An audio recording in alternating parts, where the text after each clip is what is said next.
अर्चना जी पलंग पर बैठी बड़े मनोयोग से टीवी पर रामायण देख रही थी। पति भारत जी अपनी आराम कुर्सी पर बैठे अखबार पढ़ रहे थे। अर्चना जी पूरी तरह से रामायण में डूबी हुई थी कि अचानक खट की आवाज आई और टीवी बंद हो गया। अर्चना जी एकदम चौंक गई। नजर सामने पड़ी तो बहू तान्या के हाथ में रिमोट था और टीवी उसने ही बंद किया था।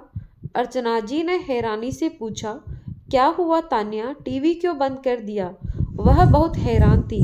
उनको अभी कुछ समझ में नहीं आ रहा था। कुछ और बोलती कि तान्या की आवाज़ आई, मम्मी सारा दिन टीवी चलता रहता है, कितना बिजली का बिल आता है, थोड़ा देखकर चलाया करें। आवाज़ थोड़ी तलख थी। अर्चना जी को पहले तो समझ ही नहीं आया कि बहू क्या बोल रही है, और जब समझ आया तो गुस्से से मुंह लाल हो गया। भारत जी ने अखबार चेहरे के सामने से हटाया, पहले बहू की तरफ देखा और फिर नज़र पत्नी की तरफ दौड़ाई। बहू से बोले, यह कौन सा तरीका है तान्या मम्मी से बात करने का? अब क्या वो टीवी भी नहीं देख सकती? पापा आपको पता है ना कितना बिल आता है, और वह हमें ही भरना होता है। आपको क्या पता, आप तो सारा दिन बस अखबार में ही खोए रहते हैं या फिर दोस्तों को बुलाकर चाय पानी पिलाते रहते हैं। हर चीज़ में ऐसा लगता है। हमें भी बच्चों का सोचना है, इसीलिए आज से ये रिमोट मेरे पास रहेगा। सुबह 10 से 12 और शाम को 6 से 8 बजे ही टीवी चलेगा। मैं खुद ही आकर चला दिया करूँगी। ये कहते हुए तान्या रिमोट लेकर तमतमाती हुई कमरे से बाहर चली गई। अर्चना जी तो जैसे पत्थर ही हो गई थी। भारत जी ने पत्नी की तरफ देखा। उनकी हालत देखकर थोड़ा घबरा गए और पत्नी के पास गए। कंधे पर हाथ रख दिया था कि पति का रोहित स्पर्श आते ही अर्चना जी फुट फुट कर रोने लगी। भारत जी ने पत्नी को रोने दिया। पत्नी का हाथ पकड़कर वहीं पलंग पर बैठ गए। एक अर्चना जी का रोना सब सिसकियों में बदल गया। भारत जी ने उठकर साइड टेबल पर रखे फ्लास्क से पानी का गिलास भरा और पत्नी को दिया। अर्चना जी थोड़ी प्रकृतिस्थ हुई। उन्हें अभी भी विश्वास नहीं हो रहा था कि जो उन्होंने सुना वह सही था या कोई सपना। पति को कुछ कहने के लिए मुंह खोला ही था कि उन्होंने पत्नी को चुप करने का इशारा किया और चुपचाप अपने आराम कुर्सी पर आकर लेट गए। पत्नी को इशारा किया कि वह थोड़ी देर लेट जाए और कुर्सी के पीछे लगाकर आंख बंद करके सोच के गहरे सागर में गोते लगाने लगे। उन्हें समझ ही नहीं आ रहा था कि क्या हो गया। एक तूफान आया और सब तितर बितर कर दिया। पीछे छोड़ गए अनकहा दर्द। पत्नी की तरफ देखा तो वह भी आंखें खोलते उसी की तरफ देख रही थी। घर की हवा में बदलाव तो वे पिछले 2-3 महीनों से ही महसूस कर रहे थे। बहू का बिना बात के खींचना, बेवजह चीखना चिल्लाना। पहले बेटा आते जाते मिलता था, पर अब सिर्फ डिनर टेबल पर ही दिखता था।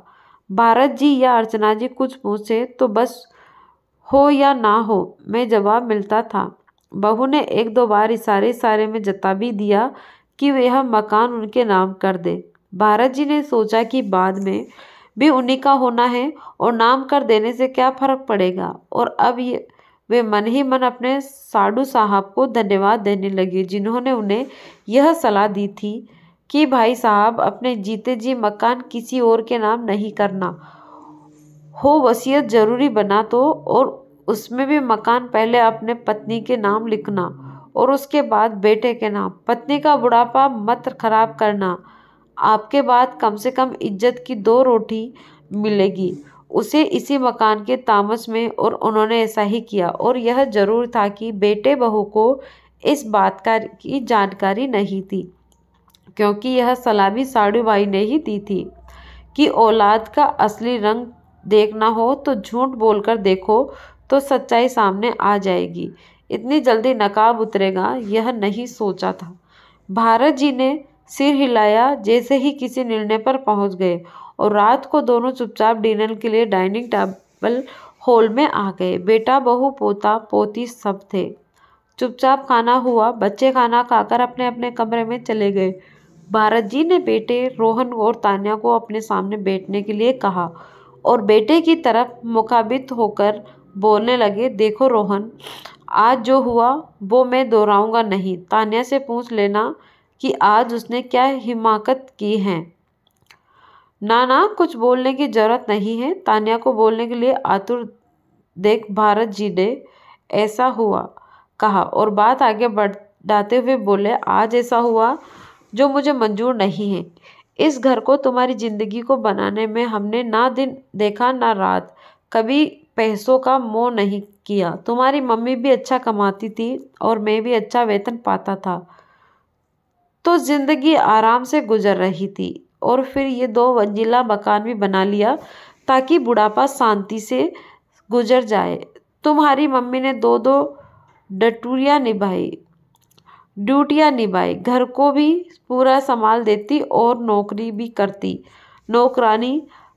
नौकरी करते हुए भी मम्मी ने हमेशा तुम्हारे दादा दादी के सारे कर्तव्यों को पूरा किया, कोशिश की, उन्हें पूरा आदर सम्मान दिया। और आज जब उसके आराम करने का समय हुआ तो उसका टीवी देखना भी तुमको भारी पड़ रहा है।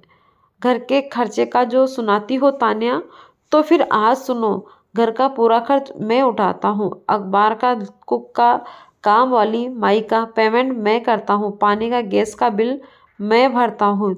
तुम सिर्फ बिजली का बिल देते हो। आज तक ना तुम्हारी मम्मी ने ना मैंने, तुम दोनों ने कभी पूछा कि कहीं जा रहे हो, क्या खर्च कर रहे हो, क्या खा रहे हो, क्या ला रहे हो। फिर तुम्हारा खर्च तुम्हारे लिए इतना बड़ा कैसे हो गया? फिर तुमने हमारे टीवी का समय ही मान दिया। तो बेटा, ये तो मुझे बिल्कुल भी पसंद नहीं है और बिल्कुल भी मुझे मंजूर नहीं है। एक बात और सुन लो।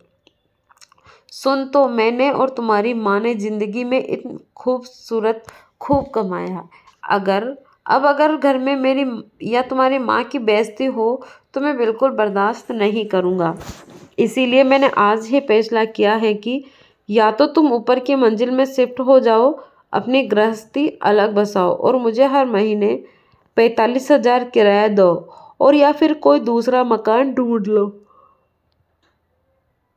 तो मैं ऊपर की मंजिल किराए पर चढ़ा दूंगा, जिससे हमारा काम बहुत अच्छे से चल जाएगा।